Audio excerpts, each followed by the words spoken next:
Hi, today we're going to be talking about a few pointers and tips on how to stock your pantry and refrigerators and cabinets in your home kitchen. Now obviously stocking your pantry doesn't happen overnight and we don't expect it to, but these things that I'm going to discuss with you today are just some of the starter, some of the basics that some people forget about, and the everyday ingredients that you're going to need to be successful in your kitchens at home and be healthy. Let's start off with your cabinet and your kitchen setup.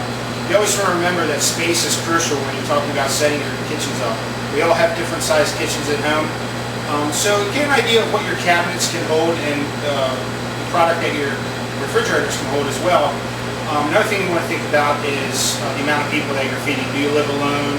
Or are you feeding a family of 4 or 6 people? That comes into play when you're stocking your pantry as well, when talking about quantities. Let's start off with your cabinets. Some of your basic ingredients that you're going to want in there are some cooking oils. And we have just your basic pan spray, which is a non-stick spray. It has a lot of different applications, especially when you're working outside in the grill, perhaps. We also have a nice healthy vegetable oil. It's a neutral flavor. It's very easy to saute and pan fry with. And then another kind of oil that you should have is extra virgin. Now this stuff doesn't necessarily have to be for cooking applications. This is more of a finishing oil. It can be used for dressings and marinades, but very versatile in the kitchen.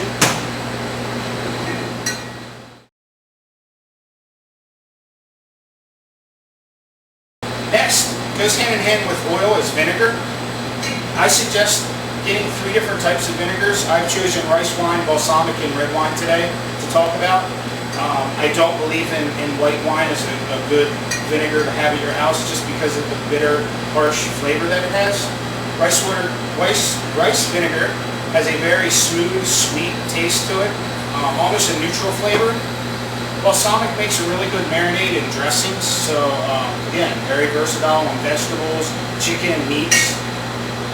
And red wine vinegar, again, very versatile in marinades, as well as dressings and finishing ingredients.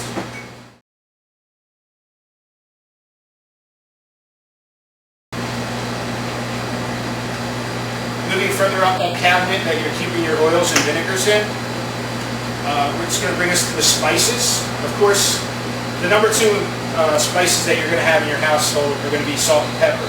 That's a given.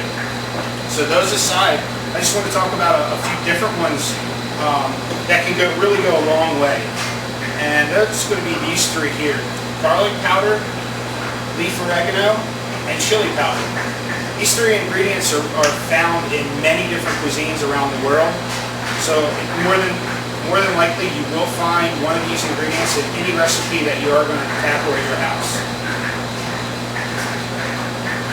Now another type of seasoning that you can find in your pantry, and it's really versatile again, whether it's finishing dressings or marinating meats and vegetables, are Mrs. Dash.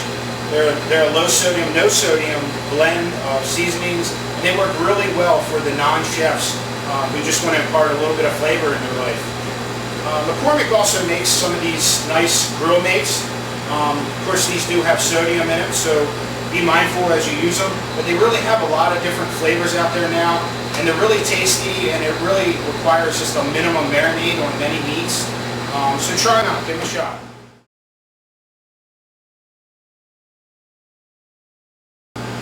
So now that we have our spices and our oils and our vinegars, I want to address the fact that where they should be stored in that cabinet. Spices, along with oils and vinegars, should be stored in a dark, dry place. So that kitchen cupboard right next to your stove is perfect. I know there's a lot of fancy gadgets out there nowadays where you can store your spices and herbs on the wall. However, light and air and heat all destroy the properties and flavors of the herbs and spices. So it's a neat decoration, but if you're using them for practical purposes, keep them in your cupboard.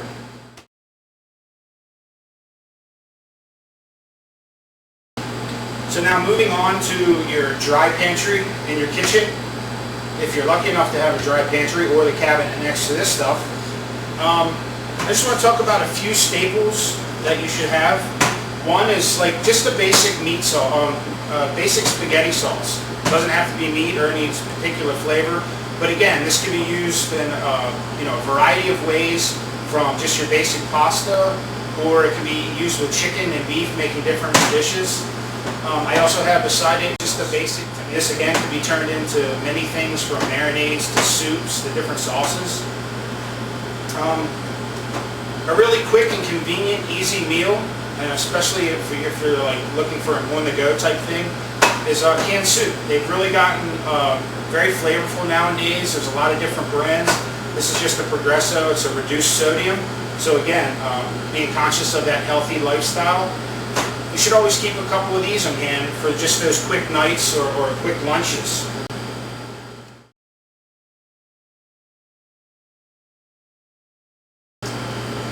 Next, I want to talk about some different grains and rices that can be used in pastas.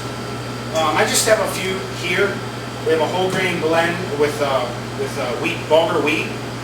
There's a couscous here, and then we have a tabbouleh mix. Again, try to impart some new grains into your life. We all get caught up in just the mundane potato and the rice, macaroni and cheese. So this is a great way to get some whole grains in your diet and to add a little bit of variety and spice to your life. Another staple that you can never go wrong with is having a little bit of pasta on hand. Again, mixed with your sauce and a couple fresh vegetables. It's a quick and easy meal. These can be used to make pasta salads. So right here we have some whole grain Barilla pasta. Again, trying to impart more whole grains into our diet for that healthy lifestyle.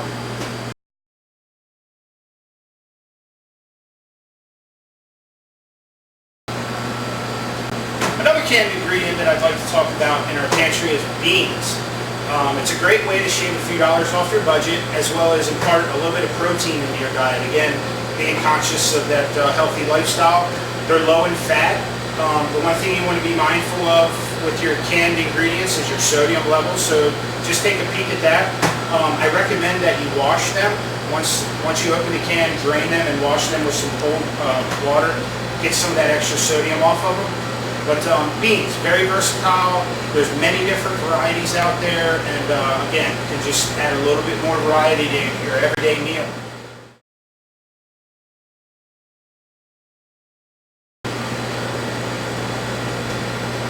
Moving on, we don't want to forget the most important meal of the day, and that is your breakfast meal. So you should always keep some kind of like a dry cereal around. This also helps curb those late night snack attacks that you have. A little bowl of cereal with some skim milk really does the job in helping to fight that sweet tooth off. Here we have a Fiber One. Again, trying to get some of those whole grains in your diet to lead that healthy lifestyle. But don't forget breakfast. Another important part of your pantry is your breads. Again, going along with that breakfast theme, we have some whole wheat bagels here. These are really nice to keep on hand, and what you'll notice about all these breads that I have here in front of me, they're great to freeze and pull out as you need it. It only takes a few minutes to pop one of these in the toaster. It thaws it, and again, freezing it helps maintain the shelf life a little bit longer. And mix it up with your breads at home. Here we have some bagels. We have some whole wheat English muffins. Again, these can make a great sandwich, or a little bit of butter and garlic with your toast, with your pasta. We have a whole wheat pita bread here. These are really versatile as well. These can be used for breakfast, lunch, or dinner. A nice pita with egg and some vegetables and cheese in the morning, or chicken Caesar wrap in the afternoon. So pita bread, another interesting bread that you should try out. And then of course your typical sandwich bread. And here we have a 15 grain bread by Pepperidge Farm. It's loaded with nutrients, loaded again with those whole grains that we're trying to impart into our diet. And again, it can be frozen and just taken out a couple slices at a time to extend that shelf life.